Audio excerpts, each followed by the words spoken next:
See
See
See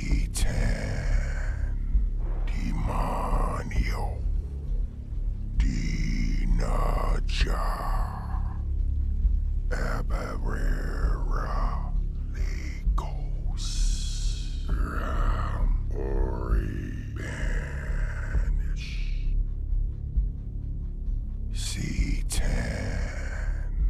Demonio Dinaja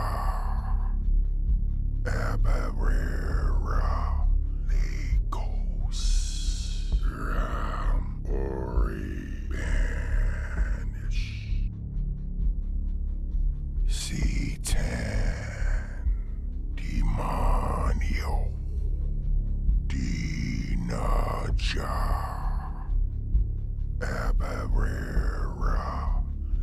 Abarerakos Ram Ori Banish C10 Demonio Dinaja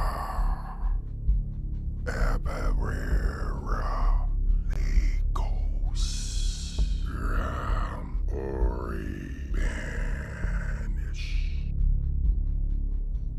C10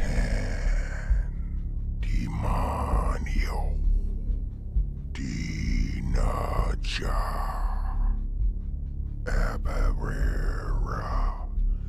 Abarerakos Ram Ori Banish C10 Demonio Dinaja Abarerakos Ram Ori Banish C10 Demonio Dinaja Abarerakos Ram Ori Banish C10 Demonio Dinaja Abarerakos Ram Ori Banish C10 Demonio Dinaja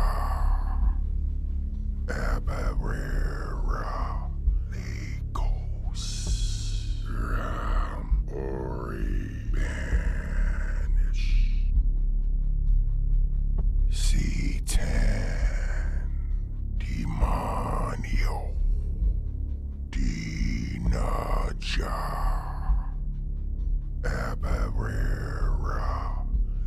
Abarerakos Ram Ori Banish C10 Demonio Dinaja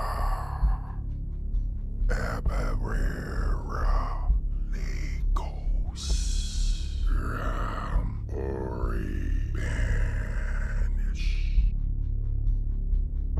C10 Demonio Dinaja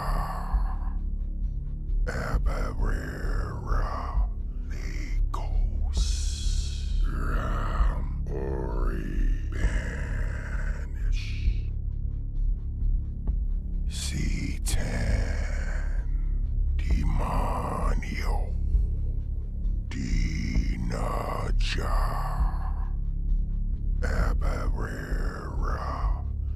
Abarerakos Ram Ori Banish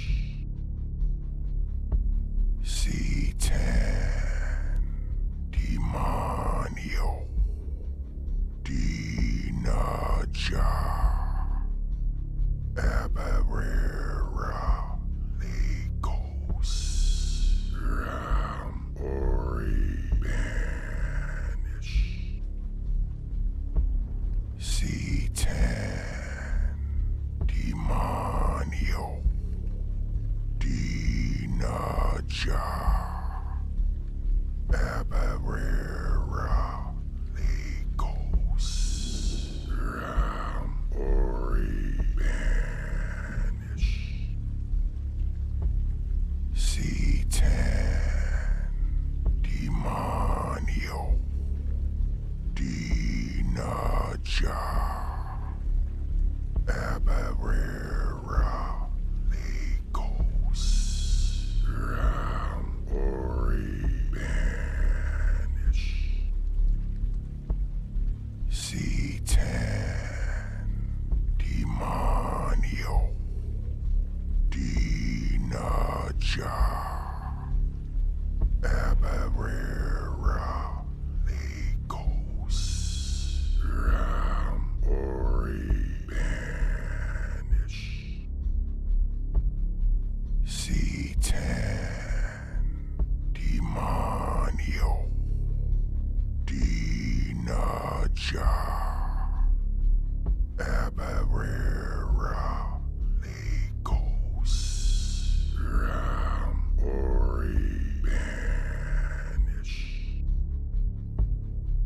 Satan.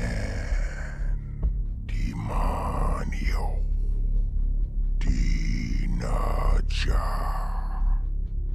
Abarera. Legos. Ram. Ori. Banish. Satan. Demonio. Dinaja. Abarera. Legos. Ram. Ori. Banish. Satan. Demonio. Dinaja. Abarera. Legos. Ram. Ori. Banish. Satan. Demonio. Dinaja. Abarera. Legos. Ram. Ori. Banish. Satan. Demonio. Dinaja. Abarera. Legos. Ram. Ori. Banish. Satan. Demonio. Dinaja. Abarera. Legos. Ram. Ori. Banish. Satan. Demonio. Dinaja. Abarera. Legos. Ram.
Abarera Legos Ram Ori Banish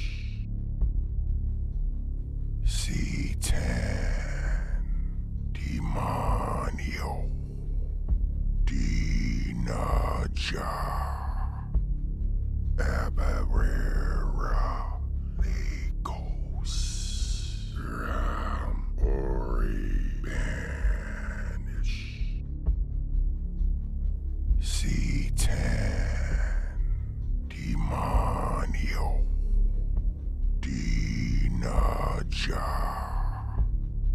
Abarera Legos Ram Ori Banish C10 Demonio Dinaja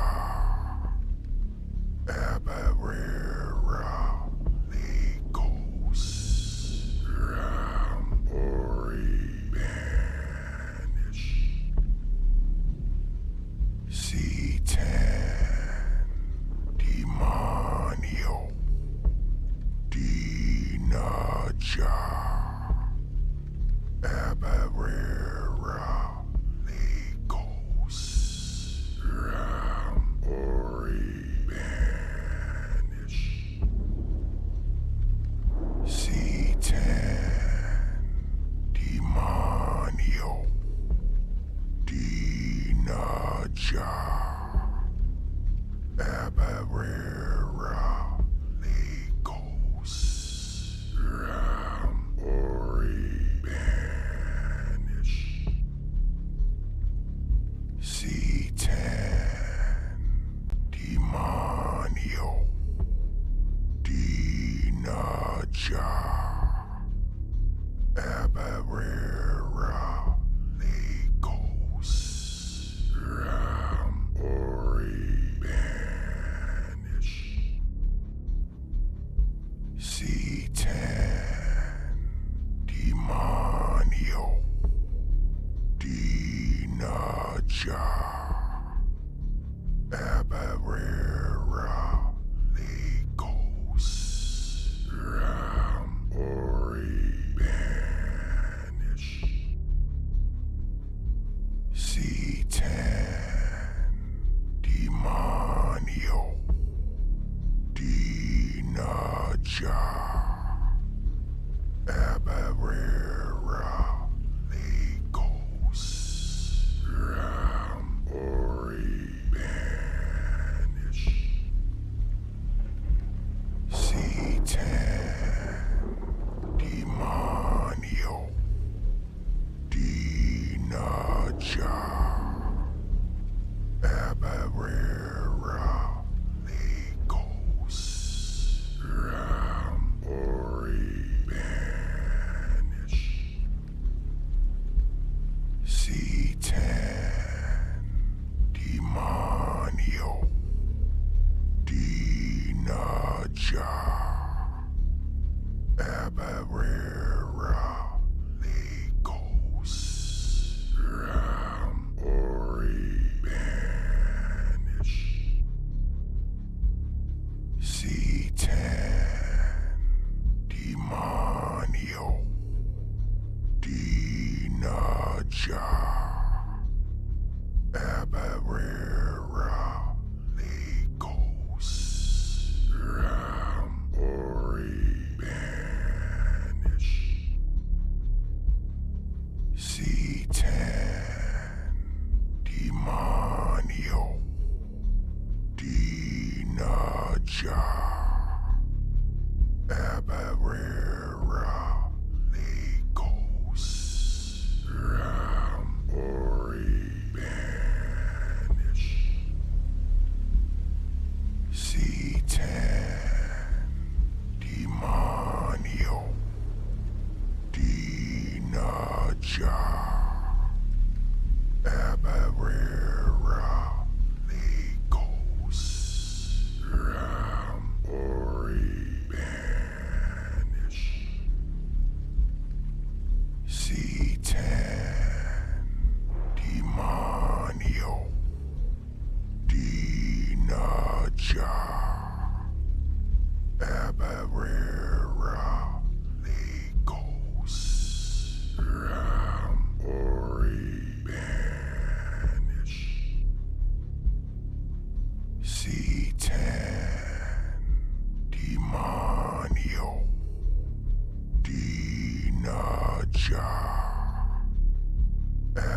Abarera Legos Ram Ori Banish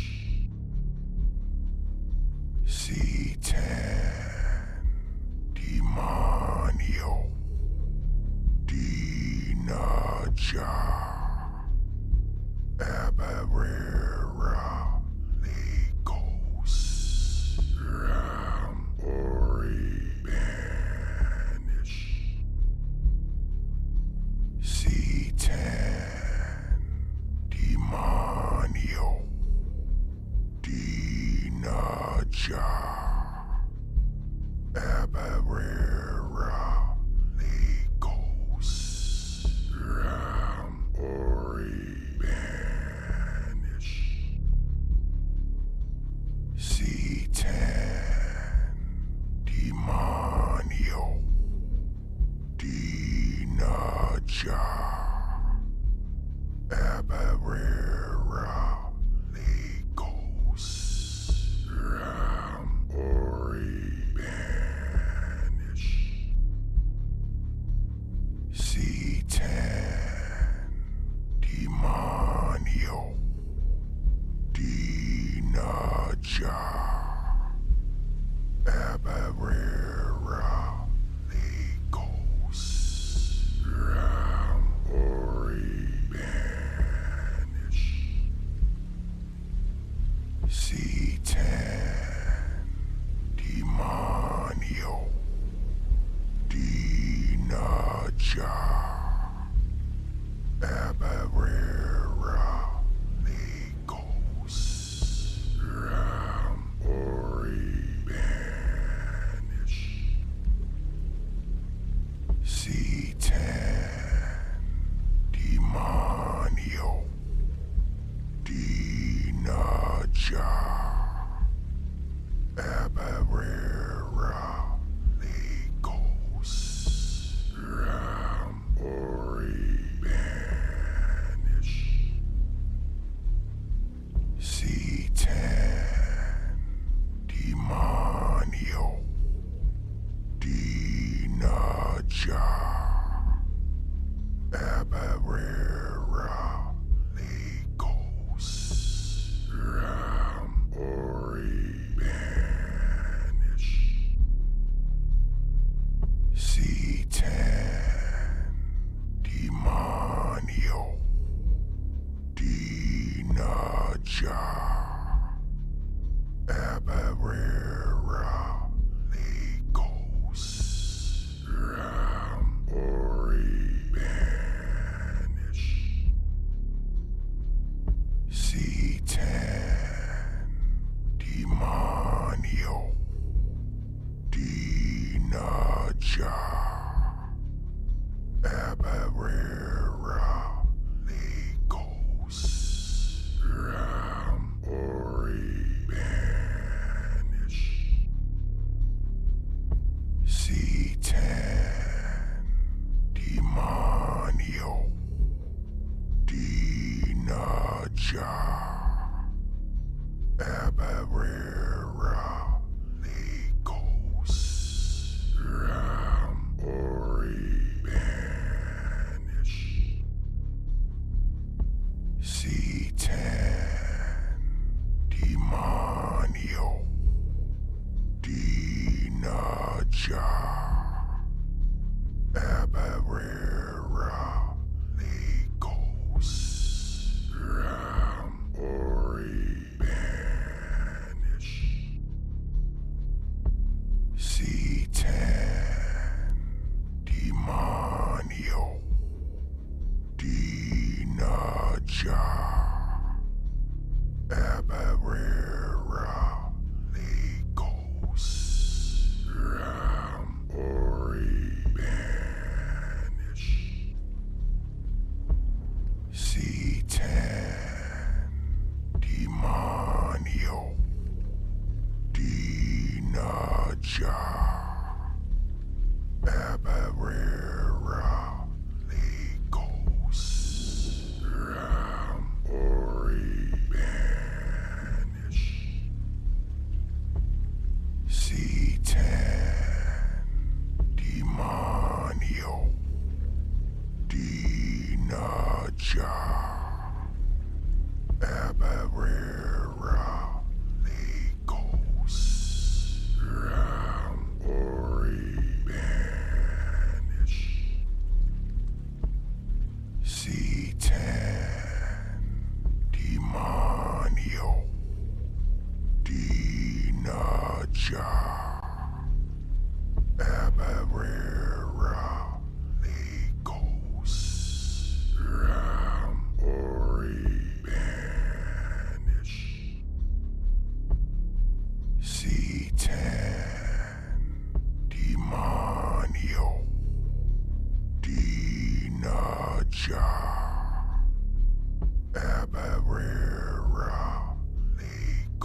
All right, everybody. Sorry for the wait.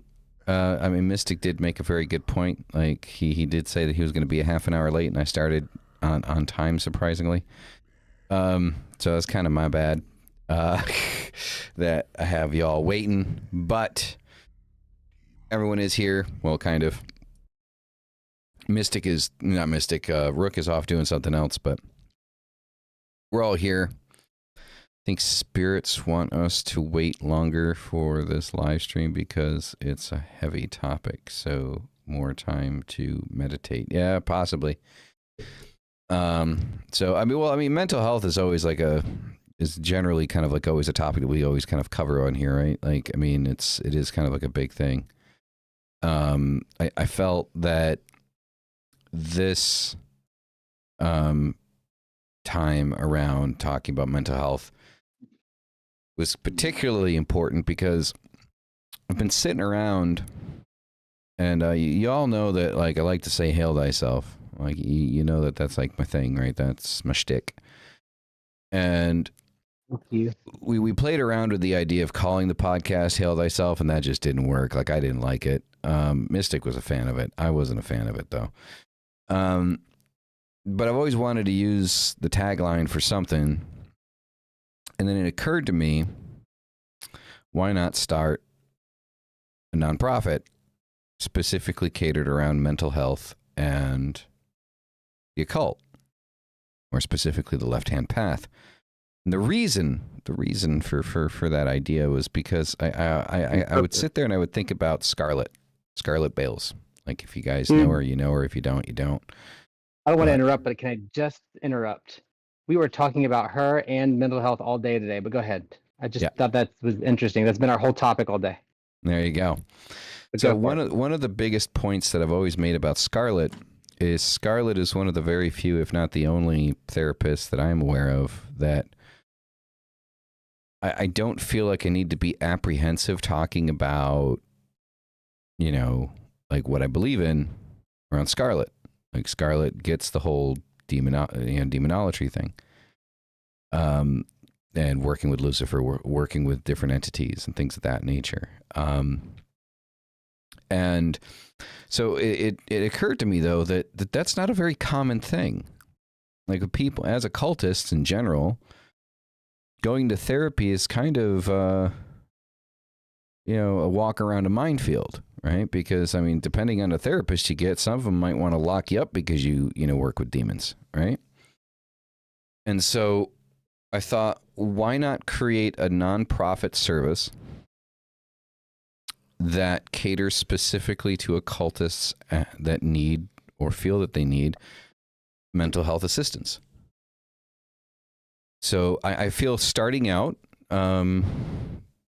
due to legality and things of that nature, Hail Thyself wouldn't necessarily offer therapy directly, but more of like a buddy system, right?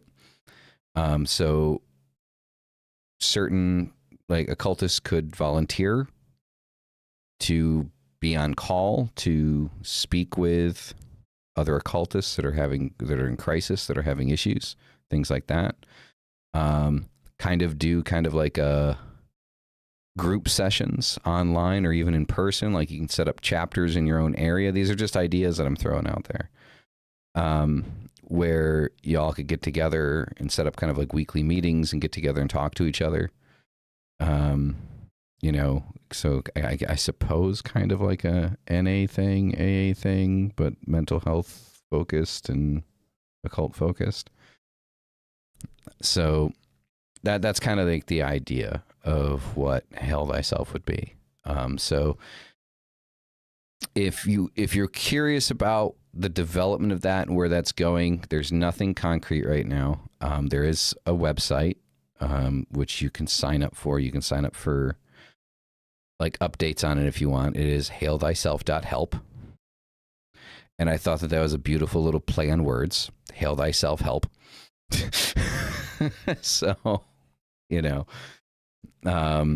obviously Mystic doesn't get it because he's not even giggling. I think I'm the only one that finds that funny. So anyway, no, paying attention to what you're saying is the first time I'm hearing it. So, So yeah, so that's just what it is. So if you want to know what's going on with that, you know, and what specifically is going to be offered and when it's going to be offered, throw your email into, go to hailthyself.help, and then, you know, throw your email address in there, and, you know, you'll get some updates when shit starts to move forward, right?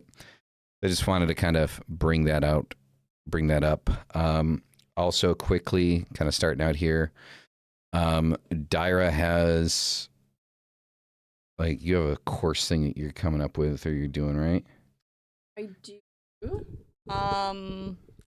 So I am doing a 6-month program on Demonolatry and the Infernal Current. It's called Initiation Infernal. And yeah, I mean, it's basically what it says on the tin. It's designed to equip you with all you need for an effective and powerful demonolatry practice, and also to not only that kind of external aspect, but also a sense of renewal and rebirth within the self. So I'm currently taking free discovery calls on that for people to learn more about it. So if you want to book that in, you can visit my website, blackmagicdiary.com, and book that in for free. And yeah, see if it's for you. So yeah, there you go. Also, I'll be doing next month on the 15th a 2-hour sit down with talking about Baphomet. It's kind of like a start out course. Like if you've ever been interested with what Baphomet actually is instead of what everyone tells you is, and what you can get from that, then that is going to be coming up on the 15th. You can go to either addiesdade.com or just addiesdade.setmore.com if you want to book a seat on that. There's limited seats. And again, if you are a member of the channel, it's 50% off. So definitely something that'll I feel that a lot of people, there's a lot of things about regarding like Baphomet that are like misconceptions that people aren't clear on. And I think it's definitely going to be kind of like an interesting conversation, because I'm going to take you guys all the way back to like the 4th century BCE and draw the lines from way before the Knights Templar. So that's definitely going to be a thing. So yeah, if you're interested in that, that's there. And so yeah, and Mystic, you guys got your monthly thing that you guys do, right? Yep, we are still doing the monthly Saturday prior to each full moon, where we're discussing full moon, turn of the wheel, pagan shit, open line. And we just discussed talking a little bit more, and that's under one of our old names, the Order of the Patchwork Pagans, kind of a group discussion. And then we're going to be peppering in some additional things, working on a couple of videos, that kind of shit. I need to finish the tarot course recordings and all that stuff as well, which will be finishing soon. Okay. Most of my time has been mundane world. I got certified to teach a really important certification in the nursing world, so I've been writing curriculum for that. It's been taking a lot of my time. Rock on. Also, one other thing, witch skills, that's still a thing. We're still working on it. Good. The hope is to have it up and running by the end of this year. So that may be a bit. I'm not laughing at you. I'm looking at the end of the table, and Brad has Ma Petite in his hands, and the candle's hitting it, and she looks like a monster. It's hilarious. That was not at Witch Skills. That was no, funny. It's all good. It's all good. I mean, I'm hoping. So Witch Skills has a lot that is going into it. Witch Skills, from what I've gathered in my market research, there really isn't anything out there that is exactly like what Witch Skills is trying to cover. There are things that are similar, most certainly, but I definitely do not think that there is anything out there that is exactly what Witch Skills is trying to do. And it is a massive, massive undertaking. So, but keep your ear to the ground for that, because there's definitely going to be updates coming with that. All right, now with all of that being said and done, Mystic, as always, what big decks do you have for us, my friend? So today we're doing Oceanum Arcani. What'd you just call me? Yo mama. We've done the Terra Arcani before, a couple months ago, and it's a whole set. I've got about 5 different pieces of it, and this is the Oceanum Arcani. This is one of those Kickstarter decks I love. I wonder if this will help if I do this right here without hitting anything. The back, it's totally flippable. It's a matte finish. It's design-wise, it's everything I like about a card. No borders, easy to read, nice colors. It's just a really pretty deck. It is OceanumArcanae. And like I said, there's a big set of them, a couple of different kinds. Really, in short, the Ocean Tarot really is what it is. So very neat deck. It's gold foil on the edges. It's kind of hard to see because I know we don't have a lot of light in this room. This is our witch room, by the way. You're sitting at right in the middle of 6 altars. Nice. So now Rook and I are going to work next week on trying to get our system set up to where we can be on together at the same time. Okay. So I'm going to work on that. But anyway, we're going to do our energy read this week with the Oceanum Arcani. Oh, I know what you're calling me, man, but you gotta stop. Yo, motherfucker.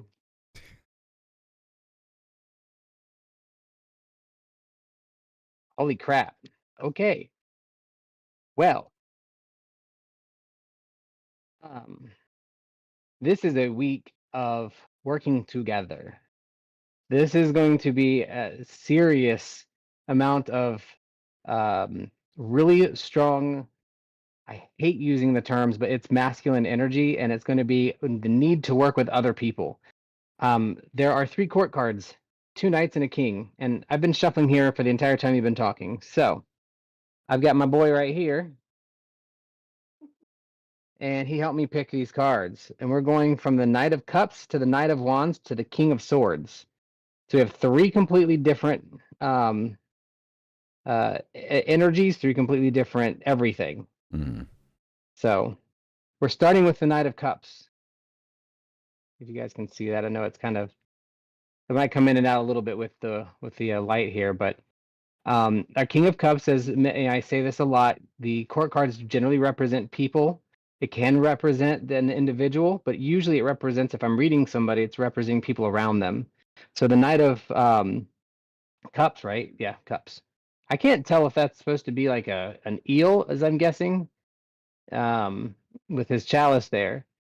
But knights generally represent this feeling of accomplishment, of learning or knowing something without the actual experience yet to be further up in the court. So a Knight of Cups knows about emotions, but doesn't really know how to experience them properly. So we need to be looking out for those around us that are, I don't want to say trying to manipulate you, but they know enough to be dangerous. So kind of keep an eye out for people around you that might be trying to sell you snake oil, and maybe you shouldn't be buying it. Or easy enough, just think about it before you pull the trigger on that one. So somewhere in your circle, that Knight of Cups is kind of floating around there with some energy that's saying, I know what's going on, but I think I know, and I might give you bad advice. The Knight of Cups, for some reason, with me, always gives bad advice. It's one of those things where he's like, I know everything there is to know about what's going on, and they really don't, because they haven't experienced any of it. It's also a reminder to people that just because you've learned something doesn't mean you really understand or possess the implementation of it, and you need to practice. So consider needing to practice. And the Knight of Wands is a little bit different. Still a knight, still kind of in that same place, but this is another person, could be the same person, usually isn't, but same kind of idea where we're working through this thing or this project that we're working on that we're doing, and we're trying to figure out how to get where we need to go. We know how to do it, but again, we lack the experience to actually complete it. So we have to set down the instructions step by step, 1, 2, 3, 4, 5, and think about it and really try to work on understanding how the pieces fit together, and then it will make sense. So the the Knight of Wands is always something that tells me to follow your intuition and listen to your gut when you're working on something. So if your gut's telling you to stop, this next step says, insert tab A into slot B, and there is no tab A, you can still figure it out. You just have to think about it and put it into words and work through it. And our final one, this to me is really cool, is the King of Swords. Too many Ks. What is she eating?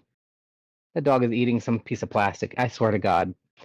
Not a very good Knight of Sword or King of Swords there. King of Swords. As many know for me, air cards, these are all about making sure that you can cut off the things that need to be cut off or trim things so that you can have what's left be more appropriate. It's like the pruning of a tree or the shaping of a bonsai. The King of Swords uses all of his knowledge and wit and his skill to really trim what needs to be trimmed so that what's left can be grown.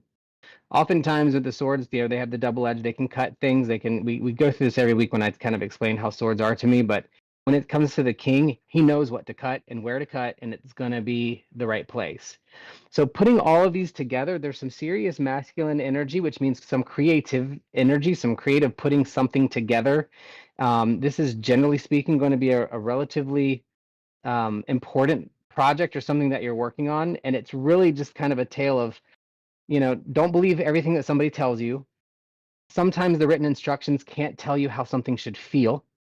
And the outcome and what we're going to be working towards is going to be just fine, and it's going to be an actual nice creation. So this is, you have a painting job, something to do this week, or some creative activity, or if you're writing this week or doing something of that sort, let your intuition guide you and really don't listen to other people. There you go. There you go. So quickly, Oceanum Arcanae. there you go. Again, I don't know what you called me, but you got to stop calling me that, man. So quickly, I don't know if he's still watching, but it looks like my son decided to pop a visit. So Ian, if you're still in the chat, I love you, son. Just want you to know that I see you. So we will not be getting into any details about any type of situation, but I just wanted to make sure that was out there because I don't want him to think that I saw it and decided not to say anything. So I love you, buddy. So yeah, interesting deck. And I love how it just got like awkwardly quiet. The whole series of this deck, like I said, the each color, you have the ocean, the Terra, there's obviously the sky, I cannot remember what it's called. And then there's another one, Myths and Legends, that kind of follow the same kind of art. And what I find with those decks is that they don't really go deep into situations, but they give you a really good basic spread and idea of what's going on. I did one of the spreads that Rook and I wrote a couple years ago in Florida. We call it the Palm Spread, and it's a way to try to figure out what to do next when something's not working for you. And it will tell you kind of what to do next, but it won't tell you how. So it leaves out some questions sometimes. Not my favorite deck, but we've never used it, so I wanted to use a new one. Yeah. Well, I think the reading does fit into kind of like what we're going to be talking about, tonight. I think one of the important things for, the whole basis of today is because of the whole Hail Thyself nonprofit idea, is talking about mental health. So I'm going to pull up my notes here. Well, discussions with Scarlett have got me really close. I'm going to punch you when I see you. Have got me really close to going back to school if I could afford it to finish out nursing with mental health. So, So well, Moon, we didn't do adversary yesterday, actually. So you didn't miss out on anything. So, No. s- But hello, and thank you. So, all right. So, managing mental health. So, the full concept of what today is managing mental health while walking a dark path. So, there's a couple aspects of this.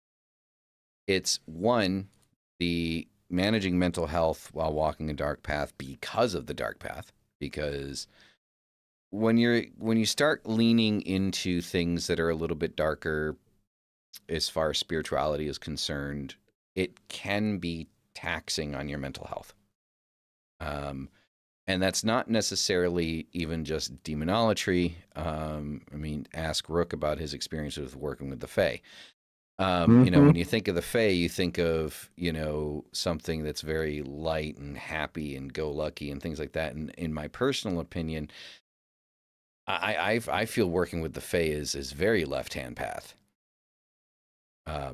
And that's probably something people haven't heard, but I definitely think that working with the Fae is something very left-hand path. The Fae definitely enforce a ridiculous amount of personal accountability, when you work with them. So when we say dark, I don't want people to immediately think that we're only talking about working with demons, because that's not what we're talking about. I would even think that like working with Hecate to a certain degree would be considered like very left-hand path in nature.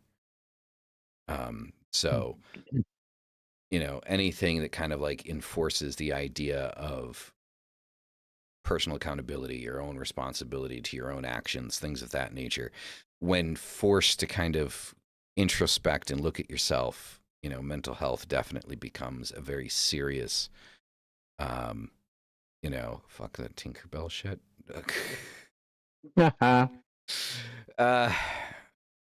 It's a thing, man. It's a thing, Nocturne. Like, I mean, I know, like, a lot of people are like, what, were you talking about fairies now? It's like, well, what and did you I'm just call sorry. me? I'm sorry. I can't say fairy without thinking about Big Mouth. I don't know if you guys have I have seen no that word. cartoon, Hmm. but yeah. But anyway, so that's one aspect of what we're looking at, like when we talk about like the mental health part of it. But it's also using a darker path to help you with managing your mental health, right? So one of the first things that we're kind of going to start looking at is embracing shadow work responsibly, right? So talking about that, I think, Dyra, you have a lot more on shadow work. I mean, I do shadow reading. There's a lot of shadow work in what I do, but I'm curious, like, so embracing shadow work responsibly, specifically, how would you go about saying, like, responsibly going into shadow work? So, first of all, I think that the term shadow work is very misinterpreted in the sense of like you were to go on to, I don't know, TikTok or something like that and type in shadow work, you'll get a lot of videos about like journal prompts and things like that. And there's this sort of, I don't know, pressure to go through that sort of process, and like that's what you need to do your shadow work, when it isn't.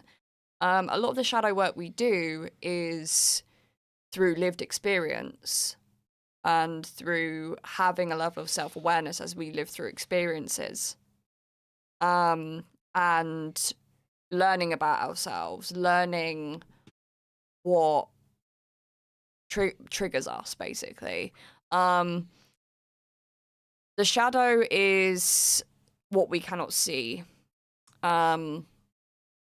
So it's things that are revealed to us, but I feel like this pressure to do shadow work in in the sense of like, you know, do these journal prompts and stuff like that.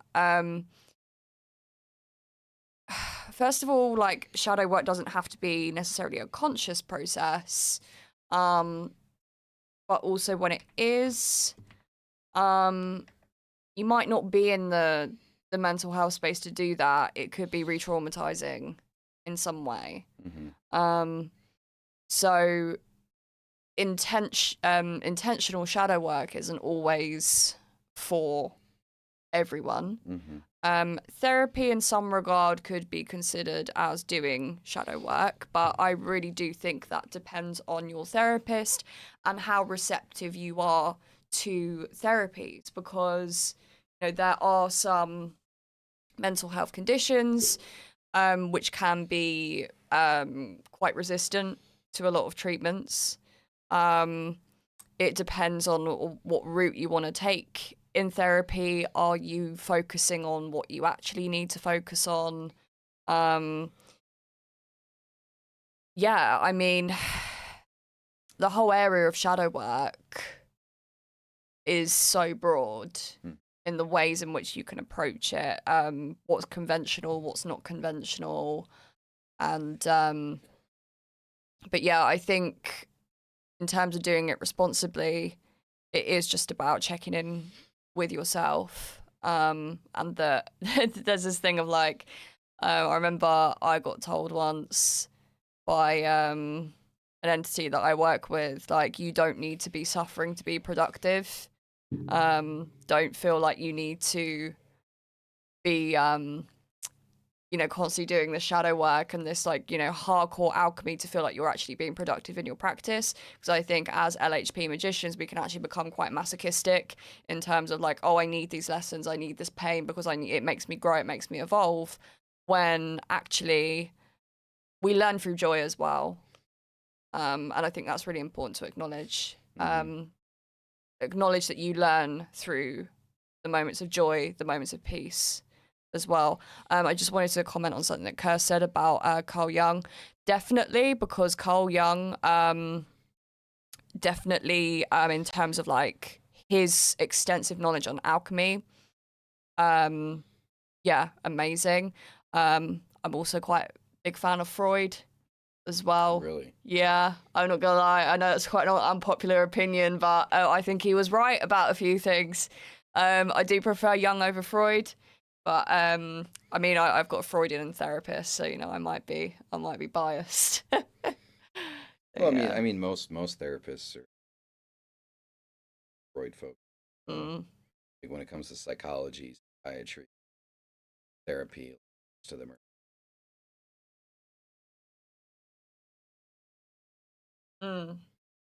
Jungian psychology. It's harder to find a therapist that more focused on Jungian psychology. I do believe Scarlett is. The thing with Jungian therapy is, in order to call yourself a Jungian therapist, it's an additional 6 to 12 years of specific study in order to call yourself that. So it's very detailed and specific. There's a really cool podcast by a group of Jungian therapists, one of them actually in Virginia Beach, my hometown in Virginia, that they still do. And they go about an hour and a half deep into every subject that is Carl Jung based, one of my favorite podcasts. So check that out on YouTube if anybody's interested. Yeah, that sounds good. So, Mystic, moving over to you, like, how do you think someone could approach shadow work responsible? If you stick it to a responsible way, to me, that usually means in an organized and deciding factor process, right? So it's not really shadow work, but I'm going to say it anyway. When you don't deal with things that are a part of your psyche, that may be in what many psychologists call your shadow, it will deal with you. That is the incorrect way to deal with it, is to let it deal you, because it will, and you will continue to have difficulties. But the other part is too, not everybody's ready. And the other biggest thing, just to get out of the way for me when it comes to shadow work, is it's not a thing that you do to address a thing. It is an ever-changing, ongoing thing. You think you've dealt with a trauma or a process or a situation, you grow, you get through it. It's great. You've had this, new thing. You've done some shadow work. You've dived deep. You've learned about that trauma as a kid. You've addressed it. You've worked through it. 10 years later, you go outside and you've lived more life. You have new experiences, and guess what? That trauma hits you in a different way, and you are back to doing shadow work on that specific thing, trying to Yeah. relearn a whole new thing because you have a new frame of reference to work off of. That's the thing that makes it to me measured and responsible, is to direct yourself to it. Don't let it come and get you. Every time I think about or hear the shadow work, I always go straight to Robert Bly's little book on the human shadow. Short book, great book. And it talks about how the shadow of a human's psyche shadow is developed, and where that stuff comes from and why. And while I don't agree 100% with it, it's very Jungian based, and it does make a lot of sense. There's some things, like I said, I don't really agree with 100%, but it gives you a really good idea of how to address things in your psyche. And one thing I will say that would be irresponsible, just to kind of cut off the other side of it, is people get this idea that in order to be strong, they have to head on directly perpendicular T-bone their trauma. Sometimes that's not a good thing to do. Sometimes shadow work has to start slow. And sometimes you're looking at one piece of it and you're looking at, why am I feeling this way? And then you start to peel back that onion, but you don't bite the onion like an apple. At least in my experience, because a lot of times things are in our shadow for a reason, and they've been stuffed in that long bag that Robert Bly talks about, that you drag with you into your adulthood and then have to start picking things out of that bag. If you open the bag up all the way, you crack. So responsible shadow work is directed, it's planned, it's, I'm going to work through it, I'm going to do as much as I'm comfortable with, I'm going to keep at it, I'm going to come back to it, but I'm not going to, dive 100 feet on top of a 2-foot pool. Makes sense. Rook, do you have anything to add to the subject? I think first, I would say to make sure your mind is clear and your emotions are clear when you start, because you have to kind of take things as they come, not what you want them to be or think they'll be. And then responsibly, the moment you think it's too much, if there's anything where you feel like you might need help professionally, that you get it immediately. Not even having to say like self-harm or anything, but if it gets too much, the second you have a thought that this is too much, you might want to start reaching out for help. Be responsible, like from a therapist or someone like that. I don't know if anybody said that, but yeah, no, I mean, I think all around the board. I mean, I think it fits kind of like the 3 primary points that I've kind of come up with for this. So my suggestion to responsibly go into shadow work encompasses 3 different points. Pace yourself, right? So dive into shadow work gradually. Avoid overwhelming yourself with too many revelations at once. Okay. Grounding practices. Okay. So incorporate whatever it is that grounds you. So if that's grounding rituals, if that's meditation, if that's breath work, whatever it is that you feel like you need to do to ground yourself, incorporate grounding into it. And the biggest one, professional support, right? So definitely consider working with a therapist, especially one open to spiritual exploration. If you can find one that is Jungian, that would be great, I think, for shadow work. But like Mystic says, I think most psychiatrists and psychologists are already enough in debt that they didn't want to go the extra 12 years. Oops. No. It's hard. It is very hard to get that certification to call yourself a Jungian therapist. It's insane. A lot of people use Jungian ideals and stuff, but to say I'm a Jungian therapist, and if you do tune into that podcast, I'll see if I can find the name of it. It will put you to sleep. They sound like therapists. You can hear them like it's, and did you know that when you think about it real hard, it just makes you want to vomit. But it's a good podcast. It's a good podcast Yeah, that's going to I help like you with my your therapy. digestive system. I like therapists more like Scarlett. You need to be animated and awake. These guys are they're Jungian, so they're kind of like the world could be literally blowing up in their face. Well, that's interesting. I wonder how that makes you feel. So Oh, that's anyway. great. That's great. Mm. All right. So the next point to kind of talk about is cultivating a support network, right? So when working in the shadow and when we're talking about the spiritual aspect of it, so there's 3 points that I have listed here. So it's occult communities, trusted confidants, and balancing solitude and connection, right? So those are kind of like the 3 points that I kind of have, when it comes to cultivating a support network. And I know that a lot of people don't think of themselves when they think of support network, but when you're talking about shadow work, when you're talking about the left-hand path, the biggest proponent to you is you, right? Like the biggest aspect that is going to be a part of your support network is you being able to support yourself, right? To a certain degree at the very least, right? So, Tyra, what do you think about the support network idea? Those 3 points, like, so cult communities or just communities in general, trusted people.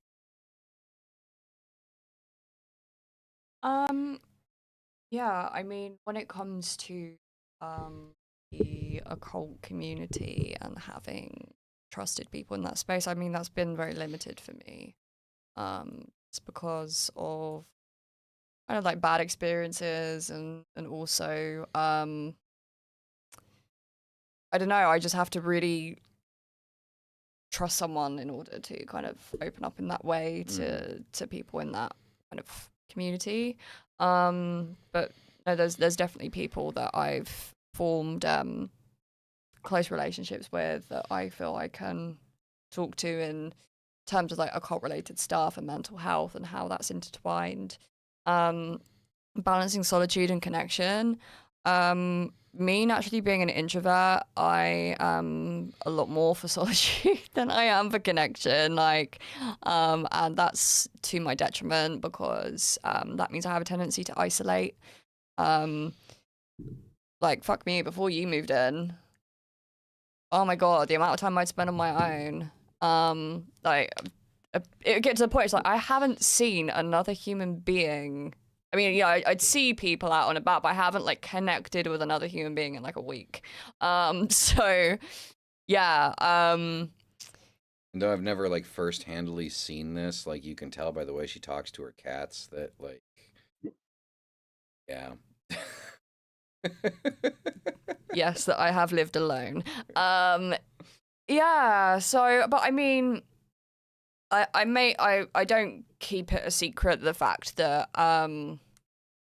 you know, I consider myself to be an addict in recovery, and I do attend a 12-step fellowship for that stuff, which doesn't affect my gnosis or my practice or anything like that in terms of, you know, the belief in a higher power, because it is what you want it to be. And yeah, I mean, it's not a space where I can comfortably discuss my gnosis and my practice and my belief in a higher power. But nonetheless, the connection does help, the identification does help, and it gives me an opportunity to talk my shit. And, you know, I also have a therapist that I connect with on a weekly basis, which is also a very important part of my shadow work. Yes. Yeah. That's good. Brooke, jumping over to you this time around. So, what are your thoughts? Like, what suggestions would you make to people for cultivating a support network while doing shadow work? Well, I really like what you're talking about for the support group. It would have been really nice. Today is the first day have felt normal in about 3 weeks. So I do also go to a therapist, and she's really good about every 2 or 3 weeks. But the occult part of it never comes up. It's, normal things, talking through things. I don't think she would know what to say or how to help if I brought up brought up those kind of things. So Mystic, of course, he's wonderful and he's here for me for that part, but it would be really nice to have a network, social network or whatever you could reach out to, just to have somebody just to listen even and talk through things. So Definitely. right now I don't have anything like that, but it would be great to have other than a regular therapist. So Right. if Right. when you guys get this up and running, I think it'll help be a good and helpful thing for a lot of people. That's the hope. That's the hope. So Mystic, what about you about cultivating a support network while doing shadow work? Suggestions or thoughts? Part of it to me is it reminds me of why we pivoted from doing our Sunday show to a monthly Discord, because we want more engagement and more sharing of discussions. It's obviously a very different thing, but it kind of goes along in that line of um, it's okay to do some of these things together. I think a lot of shadow work does probably need to be done alone or require some introspection of individual things. But while you're doing it, having a loose knit or a loose, maybe not even loose, but an available um, group or somebody to bounce an idea off of is pretty important. I know when Rook and I went through the tarot shadow work, which we still have a few more episodes to post, um, with by Christine Jetty, we really learned a lot about ourselves, and bouncing it off of somebody else makes a big difference. Some of it, you want to go through and kind of develop your thoughts, and you may be the type of person that wants to share, you may not. Um, I find it beneficial to share, and so that social network or that social connection is really important. And the best way that I have found to do that is to just be present in things. Again, one of the reasons why I think we should get back into doing our after show Discord sometimes, or because some people just come in and listen, and by listening, they can get some benefit to things that they're going through. Maybe they're not ready to talk. Maybe they don't have money for a therapist. We can't provide therapy, but something like a nonprofit would be a really good way to say, hey, there's somebody that's available that can listen in on this and maybe say, hey, here's, maybe you do need to call 911 or 988 or whatever it is in British land. At St. Mary's King's Hospital, A&E. Sorry, we're obsessed with that show. Obsessed with it.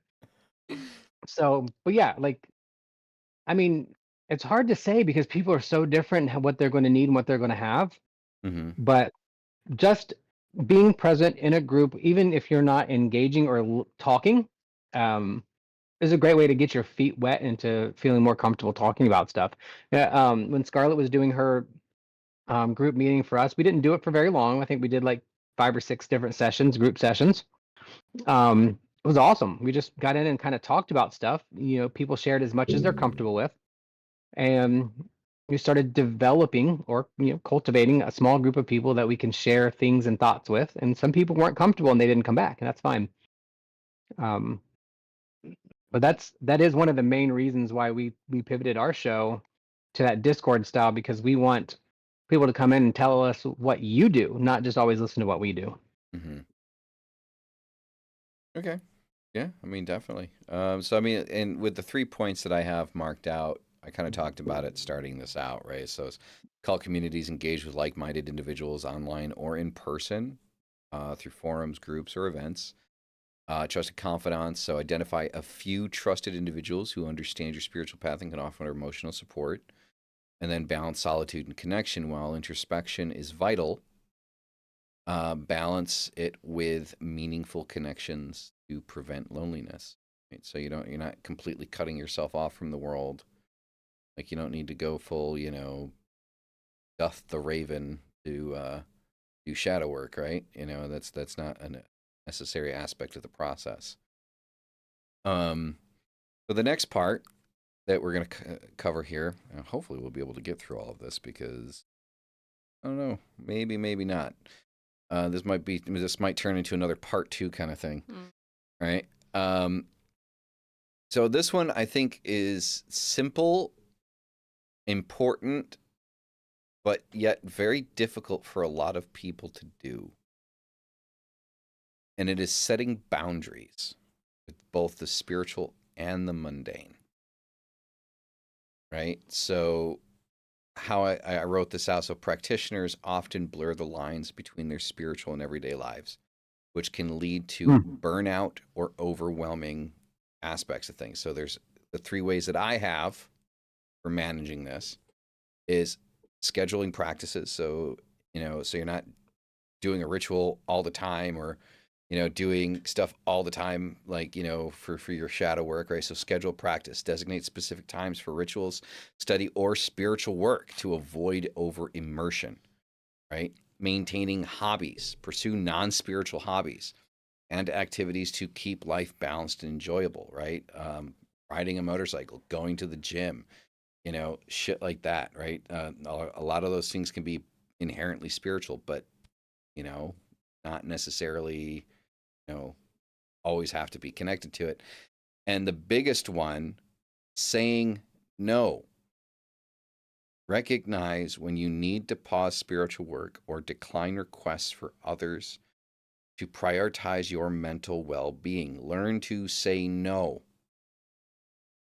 Right? So with that being said, Tyra, what have you to add to kind of like boundaries, spiritual and everyday life?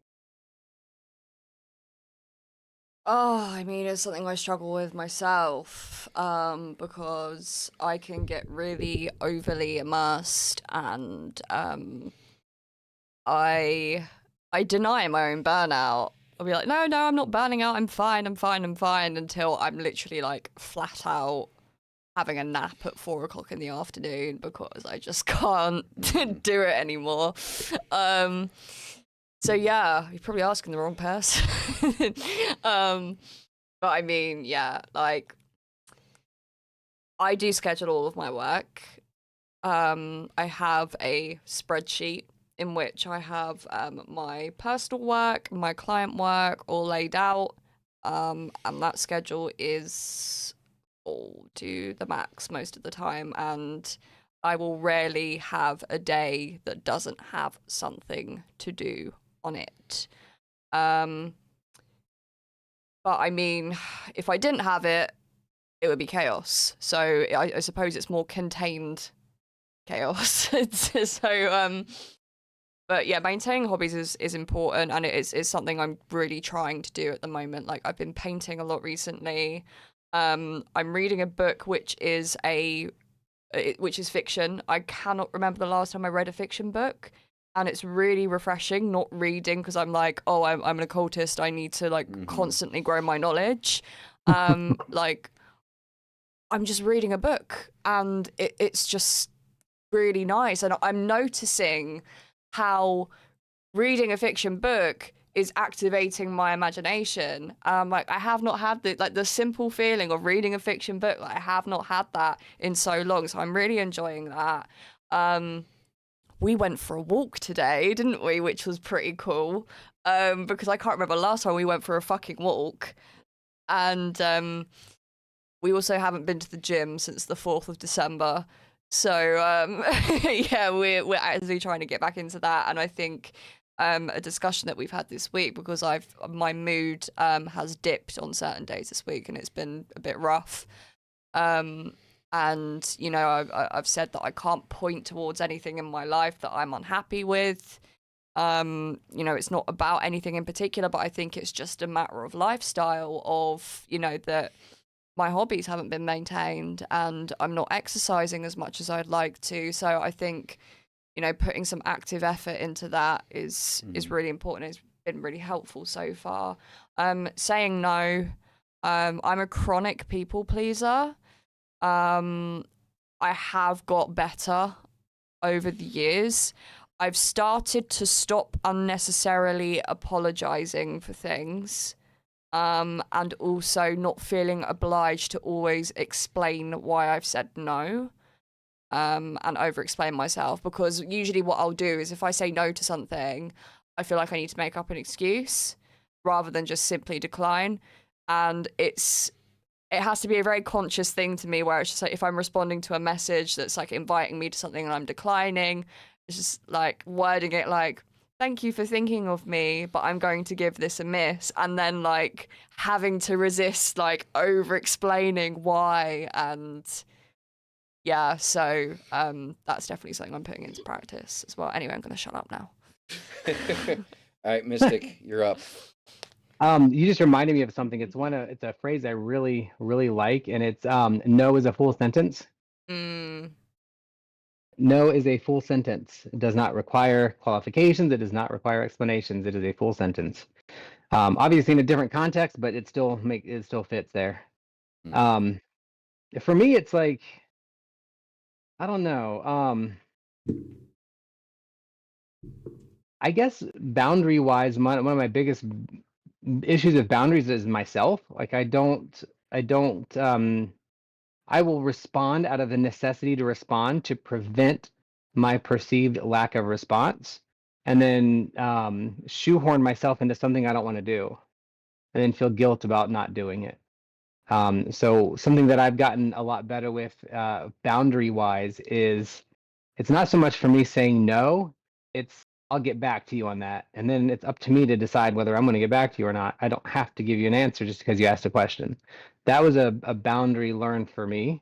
So somebody, says, let's go do a group ride next Saturday. Okay, well, I'll find out next Saturday if I feel like doing it. So I'll let you know. I don't have to give you an answer right now. I don't owe anybody an answer to anything. But the other part for me is just personal protection. The visualization process of keeping myself in a protected state or in a visual state is really important. Almost equally as important is making sure that I'm not setting those up as blocks because I'm afraid to do something. So there's a really important balance to me when it comes to boundaries, that we're not setting boundaries because of flat out fear. And that is actually one really good part of shadow work that can help you determine whether your boundary is a boundary to protect yourself or it is a fear response to prevent you from, messing up or failing. That is a personal experience, so other people may or may not experience that, where I would I'm setting really good boundaries. No, what you're doing is self-isolating and preventing yourself from ever trying anything new because you're afraid that you'll screw it up. That's what that is. There's a difference. And so I had to learn both at the same time, setting real boundaries, while also making sure that I'm not setting blocks to my own practice or my own growth. That was still is a really hard thing for me sometimes. Good. All right, Brooke. All right, so I've done really well recently with setting boundaries for work. Being in healthcare management for 15 years, there's this perceived thing where you're available 24 hours. Well, if there's an emergency, of course, but I'm not 24 hours. So before I would check emails, it's so easy on the phone, texts that come in from work. And I've just told people I've stopped. If people want to talk to me, I'll say, is this an emergency or can it wait until tomorrow? And they usually say it's not an emergency. Okay, great. I'll talk to you tomorrow. I even put on my email a away message every day at 5 o'clock. If you're receiving this, it must be after normal business hours. Please enjoy your evening and I will return your inquiry tomorrow. I mean, it's just a lot of false urgencies with my job. Everything they think, running a nursing home, everything's an emergency and it's not. So I think Mystic will say they used to call me, they never call me, very rarely, in the evening or on the weekend again.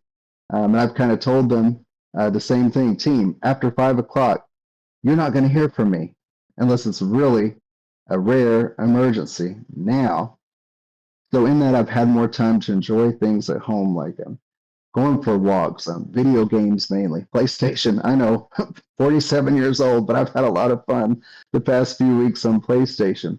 Now what I need to do, or what I'm working on now, is getting back into spiritual practices a little bit and slowly, because work and fun time recently has taken up my time, but work was a big one for me. It was just, and I know he's on emails and calls all times of the night too. I had to. It was affecting me really badly, and I just will not answer the phone or emails unless it's work hour. And that was hard after 15 years. Nice. Well, it's good to see that you're putting some boundaries in there, and getting some time left back into your life. All right. So, with that being said, we got 3 other points to go over. So I'm gonna chalk this up to having a part 2 to it next week. We got 2 part 2s coming next week. We got part 2 on our. Sorry, I didn't mean to do that. I just want like that. She's flipping me off. Yeah, y'all saw it. There's video evidence. But we've got our. Fuck you, I'm not doing a part 2. That's why I figure you're fucking part 2. So Tell us how you really feel. right. So part 2 with the being the adversary one, being a conservative occultist. Again, not politically conservative. You have to watch part 1 to get what the hell we're talking about. But I know everybody's be like, "What? No." So yeah, you got to watch part 1. You'll get it. And part 2 next week for this subject here. Okay, shadow work and mental health. So the other 3 parts that we're not missing that we didn't go over is balancing light and dark, navigating the stigma of a dark path, and recognizing the need for help. Right, which I think, good. yeah, the last part is extremely important. So that's what we will be talking about next week. It'll be the same subject, but the last 3 parts. So again, that's balancing light and dark, navigating the stigma of a dark path, and recognizing the need for help. So with that being said, thank you all for coming out and being here. You guys are fucking amazing. You're the reason we do this. Okay. Yeah, I'll see all you fuckers tomorrow for Satan and Coffee. I think we're not gonna be here, are we? What time are you? Satan Coffee usually starts at 4 here. I know we're eating at 2. All right, so Satan and Coffee might be late tomorrow, right? So I will let you guys know what's going on with Satan and Coffee tomorrow. But it may or may not happen. But usually it's about 11 o'clock Central Standard, 10, 11 o'clock Central Standard Time. So with that being said, thank you all for coming out. You guys are fucking amazing. And as always, hail thy fucking self. We'll see you in the next one. Peace the fuck out. Deuces.